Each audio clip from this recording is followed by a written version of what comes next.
pagi semuanya anak-anakku yang tercinta, apa kabar kalian? Semoga sehat-sehat ya dan baik-baik.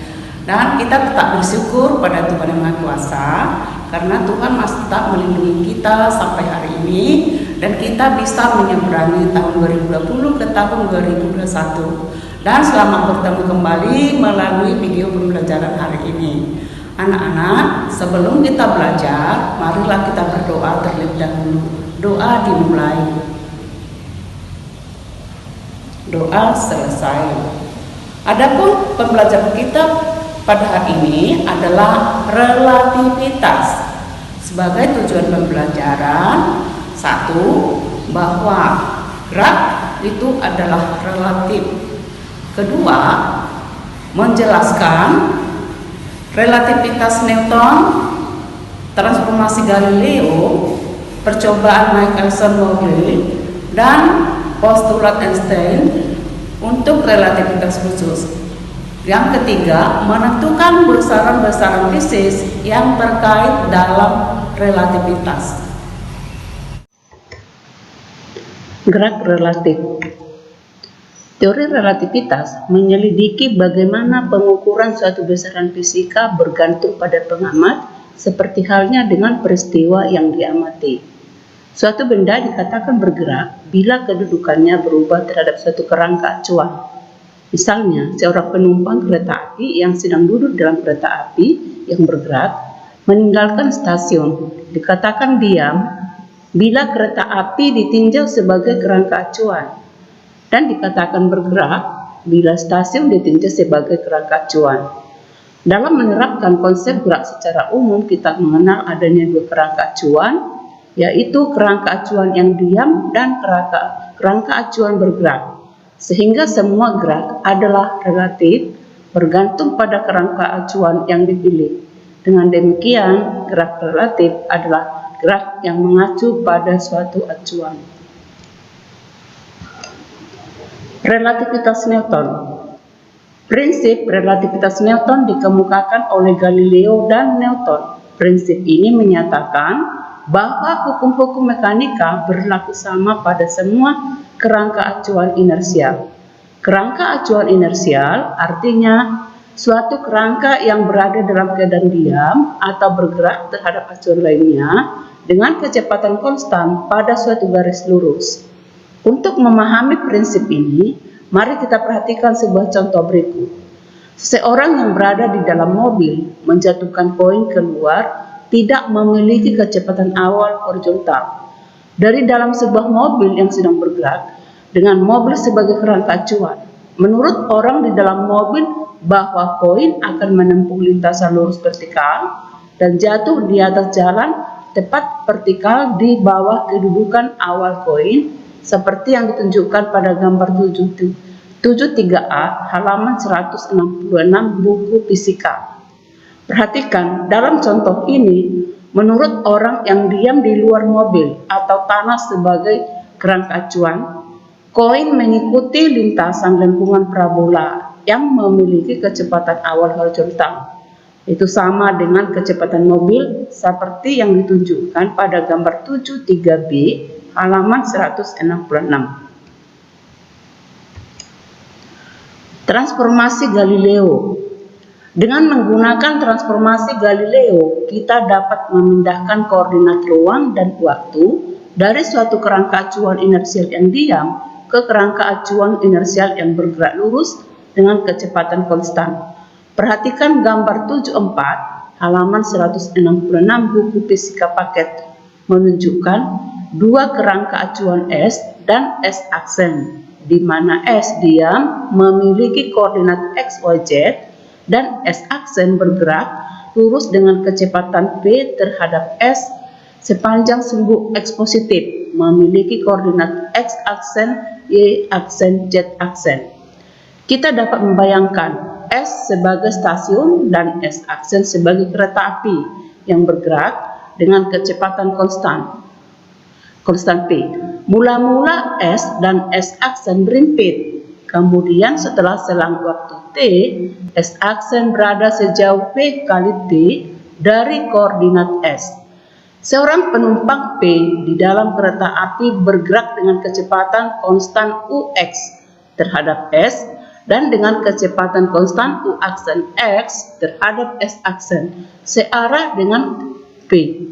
Setelah selang waktu T, koordinat titik P berada pada kerangka acuan S aksen dinyatakan dengan koordinat pada kerangka acuan S. Dengan demikian, transformasi Galileo untuk koordinat dan waktu dituliskan sebagai berikut. S aksen sama dengan X dikurangi P kali T, E aksen sama dengan Y, Z aksen sama dengan Z, T aksen sama dengan T. Transformasi Galileo untuk kecepatan dengan menurunkan terhadap waktu. Dx aksen per dt sama dengan dx per dt kurang P kali T, atau U aksen X sama dengan Ux dikurangi dengan P. Uy aksen sama dengan Uy dan Uz aksen sama dengan Uz. Sebagai keterangan, Ux adalah kecepatan benda sejajar sumbu X pada kerangka acuan S. Ux aksen adalah komponen kecepatan benda sejajar sumbu X aksen pada kerangka acuan S aksen. Sedangkan P adalah kecepatan kerangka acuan S aksen terhadap kerangka acuan S.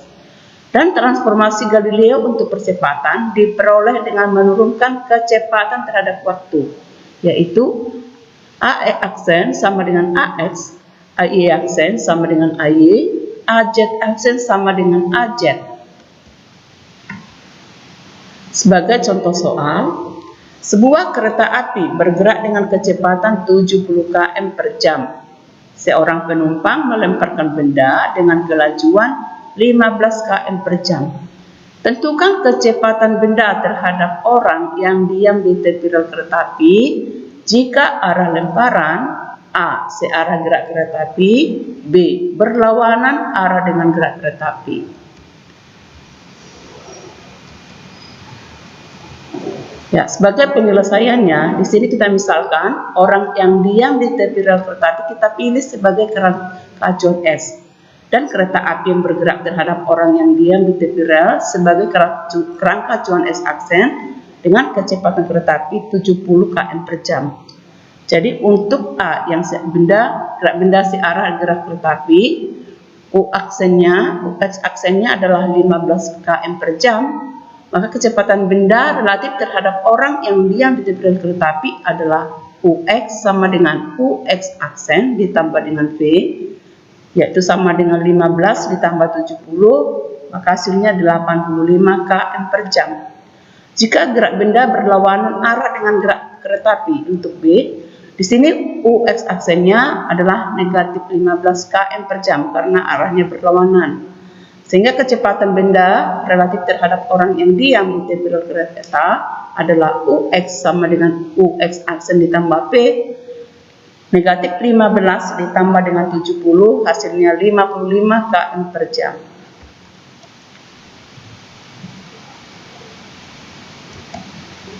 Percobaan Michelson-Morley.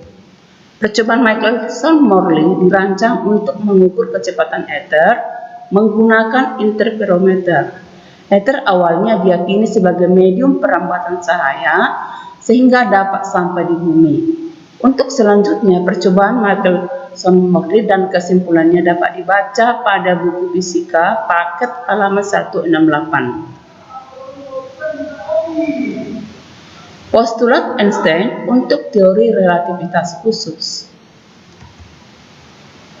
Einstein mengemukakan dua postulat dalam teori relativitas khusus, yaitu satu, postulat pertama, hukum-hukum fisika memiliki bentuk yang sama pada semua kerangka acuan inersial. Kedua, kecepatan cahaya merambat melalui ruang hampa udara ke segala arah adalah sama, yaitu C sama dengan 3 kali 10 pangkat 8 meter per sekon, yang tidak bergantung dari kecepatan sumber cahaya maupun pengamatnya. Sebagai kesimpulan daripada pembelajaran kita hari ini adalah satu, bahwa gerak itu adalah relatif. tergantung kepada titik acuan yang kita pilih atau yang diambil. Yang kedua, relativitas Newton menyatakan bahwa hukum-hukum mekanika berlaku semua pada kerangka acuan inersia. Kerangka acuan inersia artinya suatu kerangka yang diam ataupun kerangka yang bergerak terhadap titik acuan lainnya dengan kecepatan konstan pada satu garis lurus.